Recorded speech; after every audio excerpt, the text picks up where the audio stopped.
बात करने चल रहे हैं क्या होता है हाइड्रोजन बॉन्डिंग, कैसे बनता है हाइड्रोजन बॉन्ड। हाइड्रोजन बॉन्ड बहुत इंपॉर्टेंट है और एक स्पेशल टाइप का बॉन्ड है। ये बड़ा मैजिकल बॉन्ड है हाइड्रोजन बॉन्ड केमिस्ट्री के अंदर। जिसके अंदर हाइड्रोजन बॉन्ड आ गया उसके अंदर कुछ न कुछ डिफरेंट प्रॉपर्टी आना स्टार्ट हो जाती है।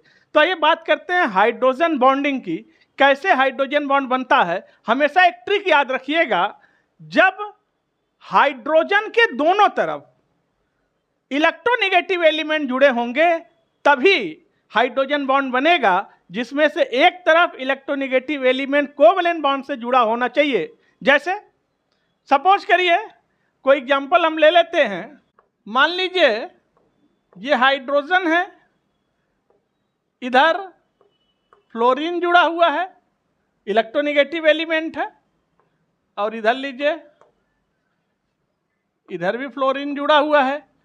तो आप देखिए हाइड्रोजन अगर आप सेंटर में लीजिए तो हाइड्रोजन के दोनों तरफ इलेक्ट्रोनेगेटिव एलिमेंट है। फ्लोरीन भी मोस्ट इलेक्ट्रोनेगेटिव है, ये फ्लोरीन भी मोस्ट इलेक्ट्रोनेगेटिव है।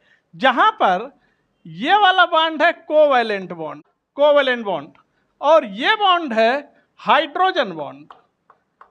ध्यान दीजिए, इसीलिए आपसे कह रहे थे जब हाइड्रोजन के दोनों तरफ इलेक्ट्रोनेगेटिव एलिमेंट जुड़े होंगे और एक तरफ कोवैलेंट बॉन्ड से जुड़ा हो तब दूसरी तरफ बनता हाइड्रोजन बॉन्ड। अगर मान लीजिए हम आपसे बात करें कि ये हाइड्रोजन है, ये फ्लोरीन है और ये सोडियम है, तो ये तो कोवैलेंट बॉन्ड है, ये कोवैलेंट बॉन्ड है।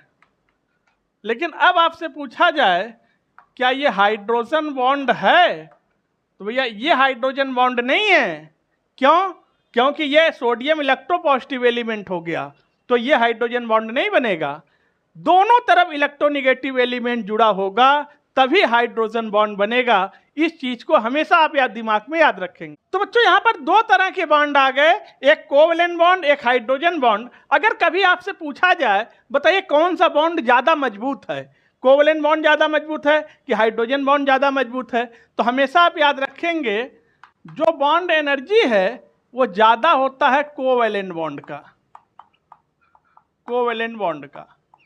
हाइड्रोजन बॉन्ड की तुलना। लेकिन वहीं अगर पूछा जाए कि बॉन्ड लेंथ बताइए, बॉन्ड लेंथ कोवैलेंट बॉन्ड का, तो कोवैलेंट बॉन्ड की बॉन्ड लेंथ कम होती है, हाइड्रोजन बॉन्ड की बॉन्ड लेंथ ज्यादा होती है। तो हमेशा याद रखेंगे हाइड्रोजन बॉन्ड एक वीक बॉन्ड होता है, एक कमजोर बॉन्ड होता है, जबकि कोवैलेंट बॉन्ड एक स्ट्रॉन्ग बॉन्ड होता है, उसकी बॉन्ड एनर्जी भी ज्यादा होती है। और एक चीज का हमेशा ध्यान रखिएगा, पूरी केमिस्ट्री के अंदर अगर एनालिसिस करके बात करें तो केवल 3 ही एलिमेंट हैं, या आप 4 भी बोल सकते हैं, केवल 3-4 एलिमेंट हैं जो हाइड्रोजन बॉन्ड बनाने की क्षमता रखते हैं। बाकी कोई हाइड्रोजन बॉन्ड बना होना नहीं पाता है।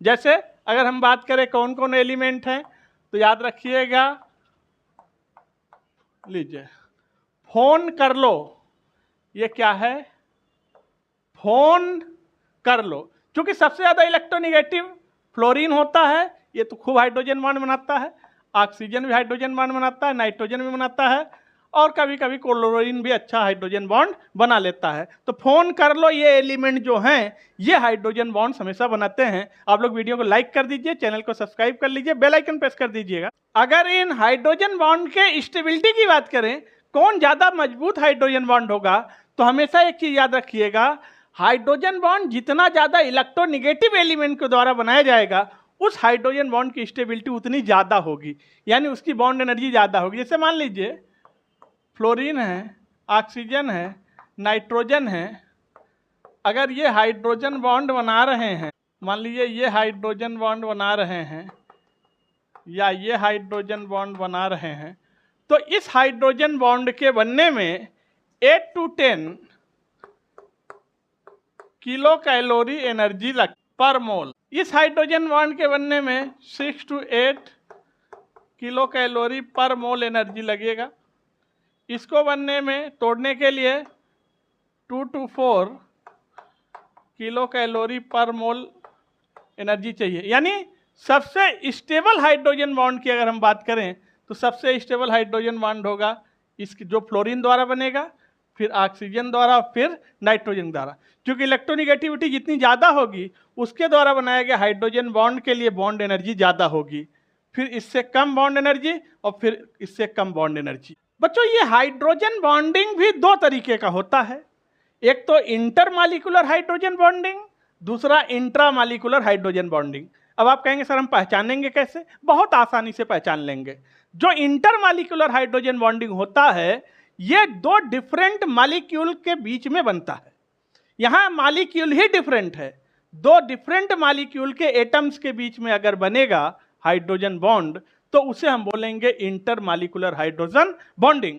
लेकिन अगर इंट्रामॉलिक्यूलर हाइड्रोजन की बॉन्डिंग की बात करें तो इंट्रामॉलिक्यूलर हाइड्रोजन बॉन्डिंग एक ही मॉलिक्यूल के डिफरेंट एटम के बीच में बनता है। यानी मॉलिक्यूल एक ही रहेगा, एक ही मॉलिक्यूल के अंदर डिफरेंट एटम के बीच में बनेगा इंट्रामॉलिक्यूलर हाइड्रोजन बॉन्डिंग।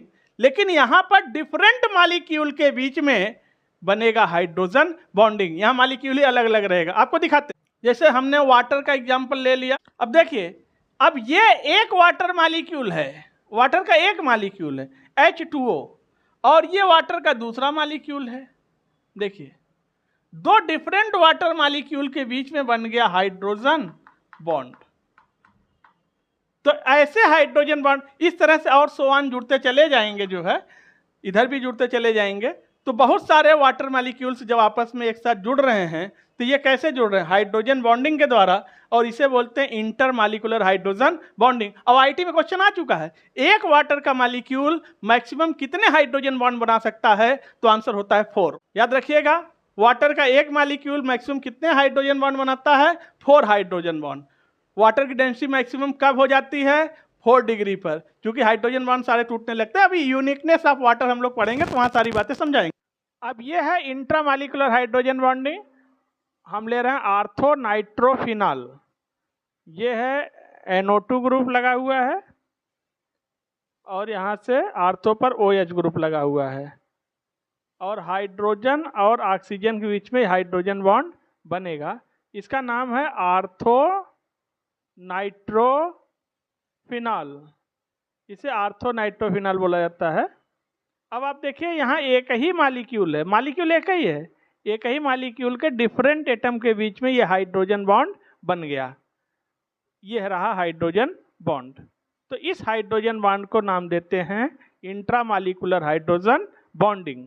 अब एक क्वेश्चन जो आपके हर एग्जाम में पूछा गया कंपटीशन के, चाहे नीट हो चाहे आईटी हो या कोई भी कंपटीशन हो, ये है आर्थो नाइट्रोफिनॉल और दूसरा है पैरा नाइट्रोफिनॉल। अब यहाँ पर देखिएगा जरा, आर्थो नाइट्रोफिनॉल में और पैरा नाइट्रोफिनॉल में यहाँ पर डिस्टेंस कम है, आर्थो पोजीशन पे लगा हुआ है NO2। डिस्टेंस कम होने की वजह से हाइड्रोजन बॉन्ड बन जा रहा है, और ये इंट्रामॉलिक्यूलर हाइड्रोजन बॉन्डिंग है। यहाँ पर हाइड्रोजन बॉन्ड बन रहा है, इसे बोलते हैं आर्थो नाइट्रोफिनॉल। इसलिए मोर वोलाटाइल है, ये लेस बॉइलिंग पॉइंट इसका होता है और ज़्यादा वाटर सॉल्युबल होता है। लेकिन यहाँ पर देखिए पैरा नाइट्रोफिनॉल में डिस्टेंस ज़्यादा है, आर्थो पोजीशन से दूरी ज़्यादा है, इसलिए यहाँ पर कोई हाइड्रोजन बॉन्ड नहीं बनेगा। और हाइड्रोजन बॉन्ड नहीं बनेगा इसलिए आप देखिए यहाँ पर ये मोर वोलाटाइल है, चूंकि आर्थो नाइट्रोफिनॉल हाइड्रोजन बॉन्ड बन रहा है, less boiling point, more water soluble. लेकिन पैरा नाइट्रोफिनॉल को देखिए कोई हाइड्रोजन बॉन्ड नहीं है, इसलिए ये लेस वोलाटाइल है, मोर बॉइलिंग पॉइंट है, और ये वाटर में ज़्यादा सॉल्युबल होता है। हमेशा इस बात को आप याद रखेंगे। तो आर्थो नाइट्रोफिनॉल पैरा नाइट्रोफिनॉल बहुत ज़्यादा कंपटीशन में पूछे जाते हैं और पूछे गए हैं। तो आप लोग वीडियो को लाइक कर दीजिए, चैनल को सब्सक्राइब कर दीजिए, बेल आइकन को प्रेस कर दीजिए और एक प्यारा सा कमेंट कर दीजिए। फिर आपसे मिलते हैं नेक्स्ट वीडियो में, तब तक